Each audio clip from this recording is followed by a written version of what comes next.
sada vidjeli nije deo horror filma. Ovo je, nažalost, naša realnost. Ovo je ono sa čime se građani Novog Sada suočavaju svaki dan. To je ono što nam vlast servira, realnost koju mi ovde imamo.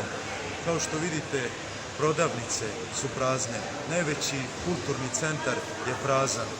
Prazno je srce Novog Sada.